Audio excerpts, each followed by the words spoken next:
This is not about charity in the end, is it? It's about justice. The good news yet to come. I just want to repeat that. This is not about charity, it's about justice. And that's too bad, because we're good at charity. Americans, Irish people are good at charity. We like to give, and we give a lot, even those who can't afford it. But justice is a higher standard. Africa makes a fool of our idea of justice. It makes a farce of our idea of equality. It mocks our pieties, it doubts our concern, and it questions our commitment. 6,500 Africans are still dying every day of a preventable, treatable disease.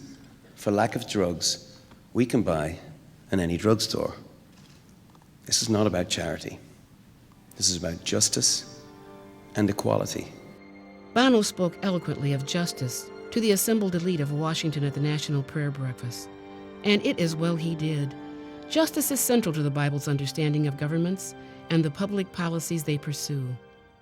To understand justice in public life, it is first important to understand two truths the Bible teaches us. One is that God has established governments.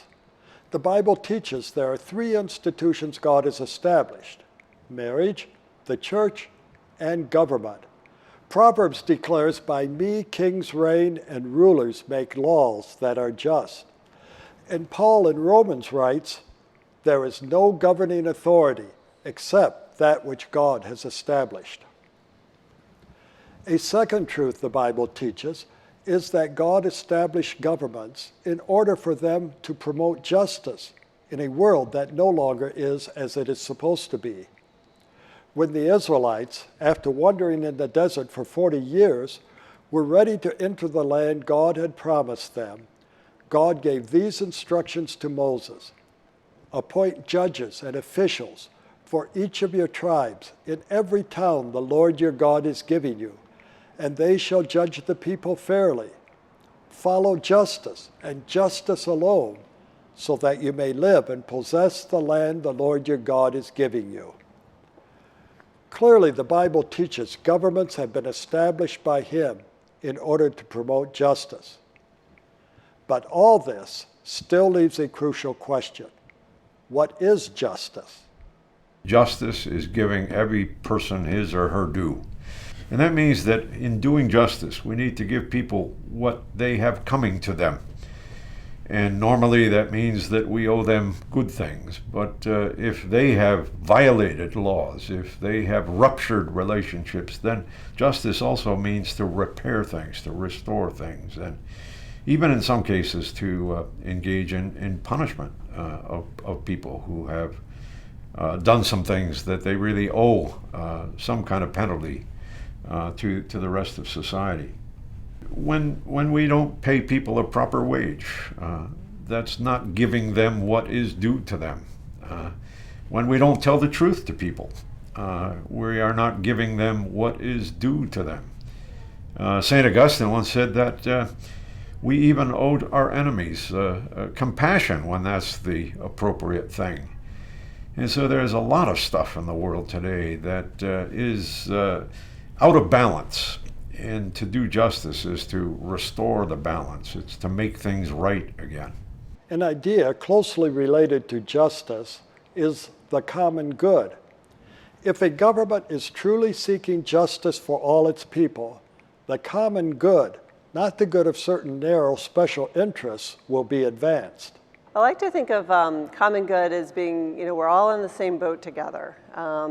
As the people of God, everybody is God's children, and so we try to work with one another to ensure the best for all God's people. Looking out for old number one is the opposite, really, of the common good.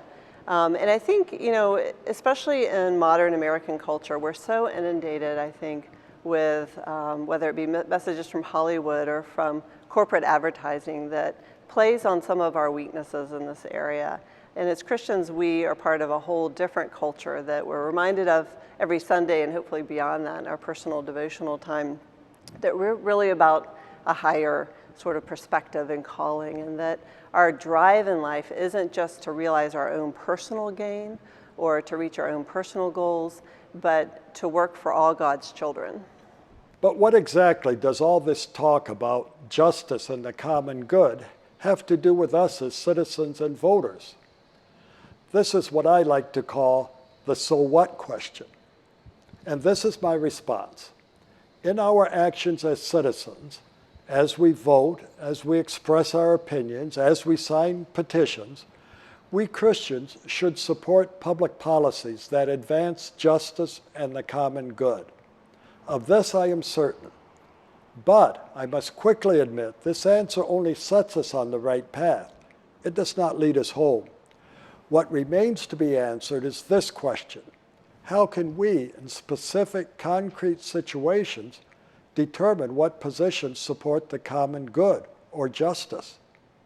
Common good is it's a very lofty idea, but what I think people struggle with is that you can talk about the common good and espouse the common good, but take education, for example. If someone said that a kid born in Michigan is going to get a better education than a kid born in Mississippi, people would say, oh, well, we should have equal education across the United States of America.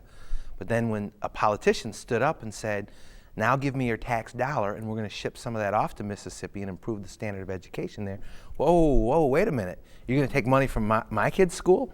And suddenly the idea of common good goes right out the window.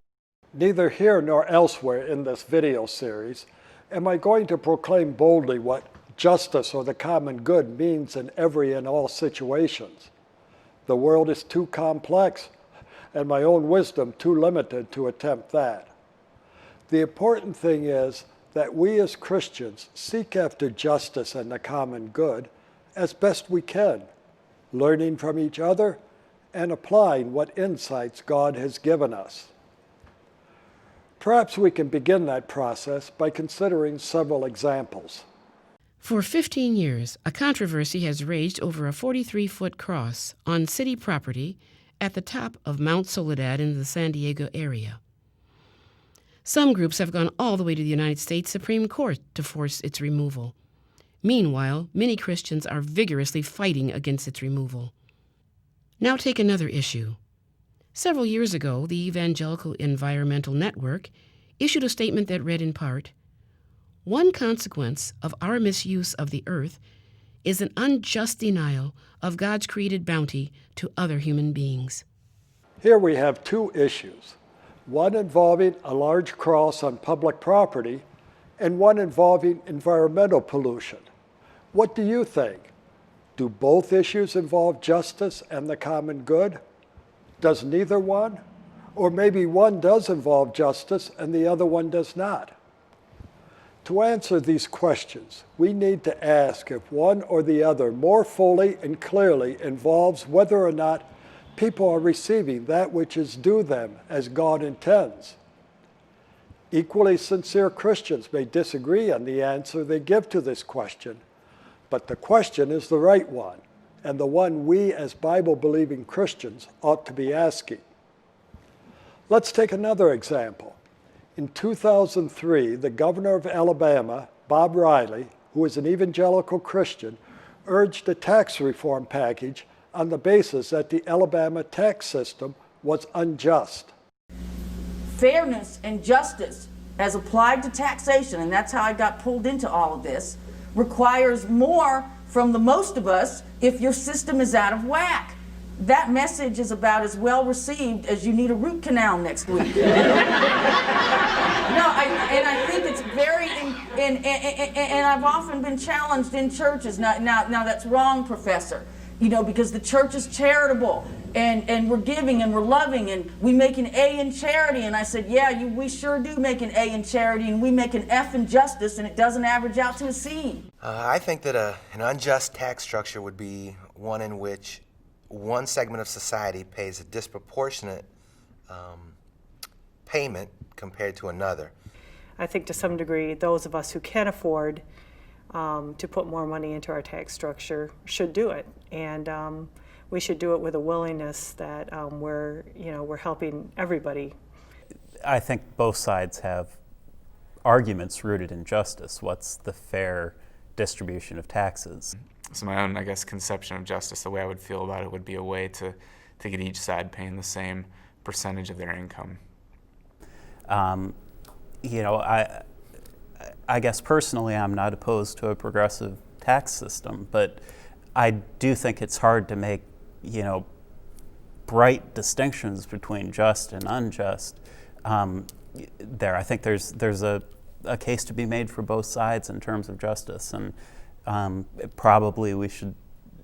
It's hard to make it just purely a moral issue because of that.